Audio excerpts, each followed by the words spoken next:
Quantas dúvidas quando o assunto são os adoçantes. Se eu estou pré-diabética, com resistência insulínica, ou se eu fui diagnosticada com diabetes tipo 2, ou ainda, eu estou com sobrepeso, preciso emagrecer, é seguro usar adoçantes? Eu posso usar adoçantes no lugar do açúcar? Afinal, foi esse açúcar que me fez chegar aonde eu estou. Então, nada mais justo do que eu trocar o açúcar por adoçantes, não é mesmo? Amigas, não é bem assim. Vamos combinar que a indústria alimentícia nos bombardeia com inúmeras opções e com as mais variadas substâncias que se dizem confiáveis. Em se tratando de saúde, isso deveria ser mais controlado, mas não é isso que nós vemos. E com tanta coisa liberada, fica difícil saber onde e em quem confiar. Até aí tudo bem, o que não podemos é não investigar e sair usando qualquer coisa por aí. Por isso, fica aqui comigo nesse vídeo, curte esse vídeo, dá o teu like e ajuda esse canal a levar esse conteúdo adiante, compartilhando com quem você ama e se inscrevendo no canal se você é nova por aqui. Existem adoçantes que são mais seguros e outros nem tanto, e eu vou falar deles agora.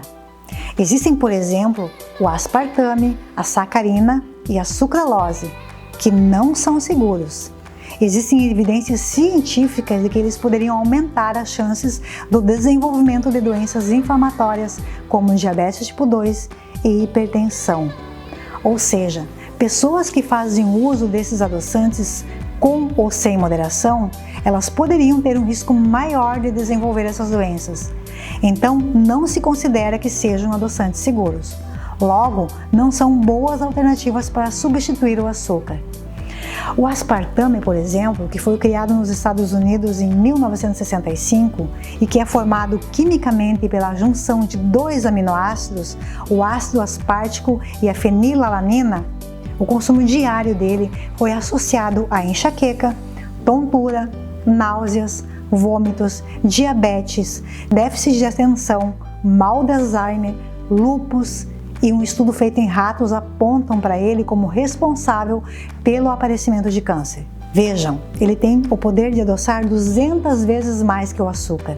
E essa substância, gente, está presente em goma de mascar, refrigerantes, light, diet, sucos em pó e de caixinhas, em iogurtes, gelatinas, chás prontos, biscoitos diets e lights, o que nos faz consumir muito mais do que o máximo considerado seguro por dia. Já a sacarina é um edulcorante mais antigo que se conhece e se diz que foi descoberto por acaso, quando dois cientistas de nacionalidades diferentes e falando línguas diferentes se enganaram com a palavra e levou um deles a provar e constatar que era doce.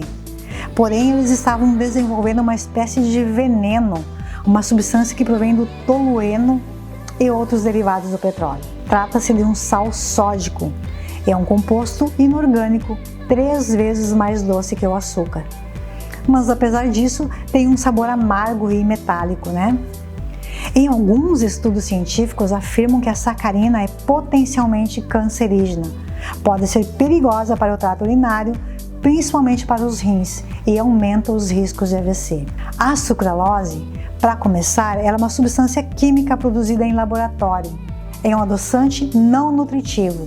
E uma vez que a molécula do açúcar ela foi levada para um laboratório e começam a mexer nela, ela não é mais natural. Ou seja, não funciona no metabolismo do corpo como açúcar. A maior preocupação com a sucralose é que ela causa câncer em animais e, portanto, pode causar câncer em humanos também. Outra teoria é que quando você come algo doce sem calorias, seu pâncreas secreta insulina para processar esse açúcar, mas sem encontrar calorias, seu corpo fica confuso e o processo metabólico é interrompido.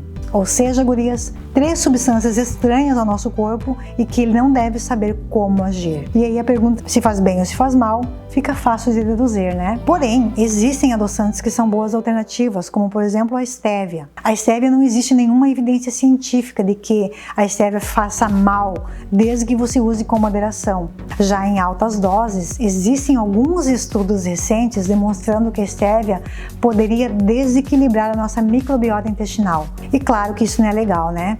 Uma vez que a microbiota intestinal é a maior colônia de bactérias que temos no nosso corpo e que está relacionada diretamente com o nosso cérebro. Então é sempre bom ficarmos atentas ao consumo da estévia. Moderação ainda é a palavra-chave, né, amadas? Até porque o problema é que ela deixa também um gosto amargo na boca. Se você faz qualquer coisa com chocolate e estévia, por exemplo, fica intragável. No café, poucas pessoas se adaptam. Porém, se você usa a estévia para adoçar algo ácido, aí você não sente esse amargo. Por exemplo, se você adoçar um suco de maracujá ou um suco de limão com estévia, aí o gosto fica bom. Além da estévia, existem também o xilitol e o eritritol, que são, na verdade, açúcares encontrados naturalmente na natureza. Eles são refinados, mas eles não conseguem. São açúcares que não conseguem ser digeridos pelo nosso organismo. Então, eles não vão ser transformados em glicose e logo não vão gerar picos de insulina. Eles vão ser digeridos, na verdade, por algumas bactérias que vivem no nosso intestino. E é aí que vem o problema, que não podemos ignorar, gurias. Como eles vão ser digeridos pelas bactérias, elas vão gerar gases e vão ocorrer inchaços, porque esse é o efeito colateral do xilitol, que é extraído de uma planta e por isso é natural, mas vai desenvolver muitos gases, aumentando problemas de prisão de ventre, inchaço e até distensão abdominal. E por isso tem difícil adaptação pelas mulheres na menopausa. Já no caso do eritritol, uma parte vai ser digerido por as bactérias, mas outra parte vai ser excretada pelos rins, ou seja, menos gases. Por isso, em tese, o eritritol é mais vantajoso que o xilitol. Então, o recomendado é você usar com moderação esses dois adoçantes aí, certo? Ambos adoçam super bem, é a mesma proporção do açúcar para adoçar receitas, por exemplo, mas tem esses inconvenientes. Eu, particularmente, não me permito ficar usando direto esses adoçantes, porque já entendemos aqui que precisamos ter rotatividade e, em hipótese alguma, virar refém desses adoçantes. Eu prefiro sempre usar a própria fruta para adoçar a maioria das minhas preparações e uso muito raramente o xilitol e o eritritol. Me conta aí se você usa muito esses adoçantes, se você gosta, se você já se adaptou ou se você sente esses desconfortos e nem tinha associado ao uso deles. Me conta aí, vai? Mas e para os diabéticos? Vale a mesma coisa em relação aos adoçantes? Bom, depende. Se, por exemplo, se você tiver diabetes do tipo 1, o ideal é que você converse com a sua nutricionista sobre também a contagem de carboidratos, né?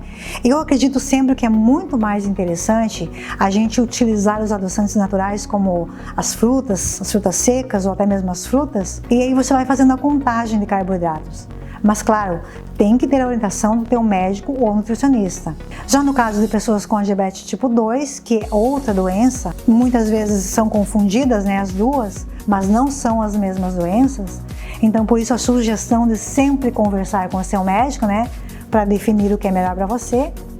Mas no caso da diabetes tipo 2, é válido o uso desses 3 adoçantes até você reverter essa condição. Porque o diabetes tipo 2 é totalmente reversível com alimentação, exercícios físicos e bons hábitos. E depois disso normalizado, vai retirando e usando cada vez menos, cada vez mais na exceção, intercalando com frutas. Lembre-se, nada de ficar refém desses adoçantes. O inteligente é ter uma alimentação adequada e consciente, voltada para a rotatividade dos alimentos, respeitando a sazonalidade das frutas e dos alimentos de um modo geral. E agora uma dica que pode mudar a tua relação com o doce. E você pode fazer essa observação simplesmente me seguindo nessa analogia aqui. Quando comemos um alimento bem salgado, a primeira reação é: nossa, tá salgado, né? Mas logo em seguida você vai também se adaptar. Você vai acostumar e depois de um tempo passa a ser natural aquele sabor que num primeiro momento não foi uma boa experiência.